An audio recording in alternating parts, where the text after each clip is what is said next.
Master Jarvan, the scouts have spotted the Noxian warband in full retreat. What are your orders? Fetch the rest of your team. By my will, this shall be finished. Soldiers of Demacia, stand ready. By the prince's command, we shall hunt down this Noxian scourge. Stand with me, brothers and sisters. Topple their forces. Purge the unjust.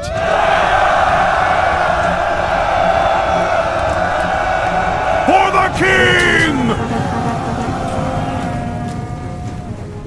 Born to a long lineage of kings, Jarvan IV was favored to lead Demacia into a new era. Raised to embody the virtues and ideals of Demacia, he often struggled with the heavy weight that had been placed upon his young shoulders. Though Demacian rule was chosen through a vote by the High Council, the last three kings had been descendants of that same lineage. In hopes of continuing that tradition, Jarvan spent his days and nights training under the finest in historical scholars, tacticians, political educators, combat instructors, and etiquette trainers. Spending most of his combat training alongside a young member of the Crown Guard family, Gary, the two quickly became inseparable and the best of friends, each admiring the other's skills and knowledge. Once of age, his father bestowed upon him the honor of serving as a general in the Demacian army. Even though he could win practice bouts and had trained in military tactics, Jarvan had never once stood upon the front lines of a battlefield, much less taken a life.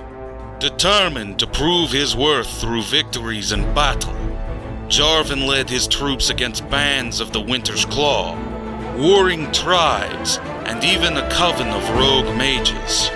Though leading his army to many victories, Jarvan felt stifled on the battlefield.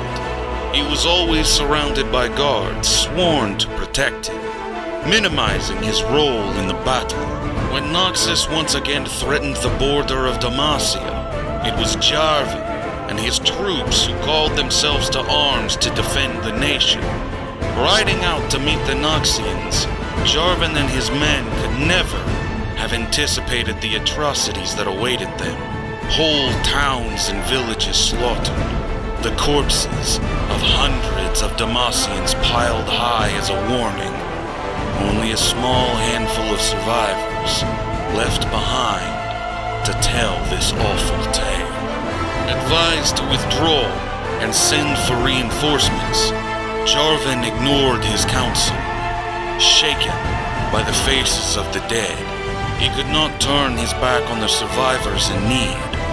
Convinced that a secondary detachment of Demacian soldiers could not possibly arrive in time, Jarvan knew he had to act now, or risk the fate of all of Demacia. Splitting his troops, he ordered some to remain and care for the injured, while he led the remaining soldiers in pursuit of the Noxian soldiers responsible for this slaughter. Ambushing the Noxians during the night, they fought fiercely. However, the battle descended into chaos, and Jarvan was separated from his bodyguards. Ultimately slaying many a Noxian, Jarvan was eventually overwhelmed by sheer numbers. Taken prisoner, he was to be paraded through the immortal bastion in chains upon reaching Noxus. As he was dragged further and further away from Demacia's border, he became ashamed of himself, spending his weeks of captivity in self-loathing over the needless deaths he had caused for his fellow Demacians. He no longer deserved to live in Demacia, much less inherit her throne. One moonless night, Jarvan would have his chance to escape, as Gary and the dauntless vanguard attacked the Noxian encampment. Though they could not reach him, Jarvan used the distraction to fight back and escape into the wilderness, albeit with a Noxian arrow in his back. For days, he laid in the hollow of a fallen tree, drifting in and out of consciousness, knowing that death was near. Unsure if he was dreaming, Jarvan would later recall a purple-skinned woman with eyes of fire, carrying him to a remote Demacian village. Here, he rested under the care of local healers who treated him with medicinal herbs, nursing him back to health. Regaining his strength, he found solace here in the small settlement nestled in the wild hills of Outer Demacia. For the first time in his life, he was free from the weight that had been placed upon his shoulders as a child. Even as an outsider, he felt at peace in the village, even learning that the purple-skinned savior had been a fellow newcomer known as Shyvana, though their serenity did not last. Disrupted when a monstrous dragon began to terrorize nearby communities, burning buildings to cinders and farmlands to ash. Jarvan knew that the settlement would not survive a dragon attack, so he led the villagers to a nearby stronghold, Castle Renwall. It was here he caught Shyvana leaving the compound at night, and she confessed that she was half dragon, and that the creature plaguing them was indeed her own mother, Yava, who resented Shyvana for being a blemish on the dragon bloodline.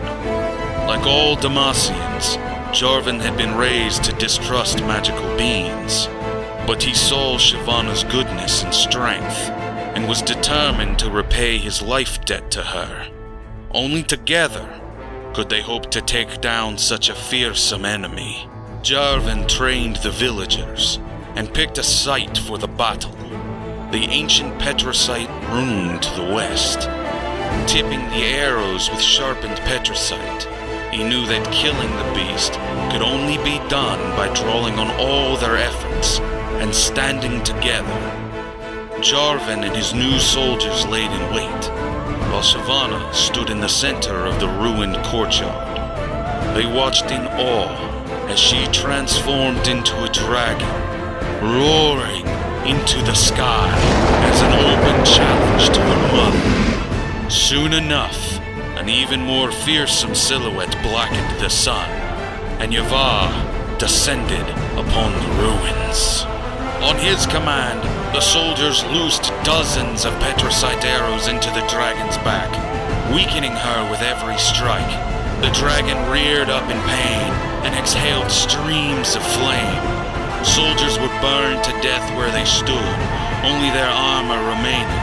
Yet more arrows flew, and the close confines of the nullifying Petrusite ruins anchored her to the earth. Shyvana knew it had to be now, and the two dragons collided with earth-shaking force. Jarvan called off the archers, in fear of harming his new friend.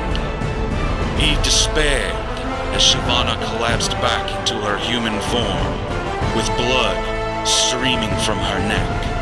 But before Jarvan could act, she looked back to her mother with flames in her eyes, and reached out, clawing the steaming heart from her mother's breast. The threat vanquished, Jarvan felt the guilt lifted from his shoulders. He was truly worthy to return home to Demacia, coming to understand true Demacian values, standing together as one, no matter their differences. Rewarding Shyvana's bravery, he promised she would always have a home in Demacia. Agreeing not to reveal her dual nature, she traveled back to the capital together, with the skull of the dragon Yava in tow. He returned home to much suspicion, but also to welcome arms. His father, King Jarvan IV, bestowing upon him once more his rightful rank of Demacian general. With Shyvana at his side as his personal guard, Jarvan resumed his royal duties.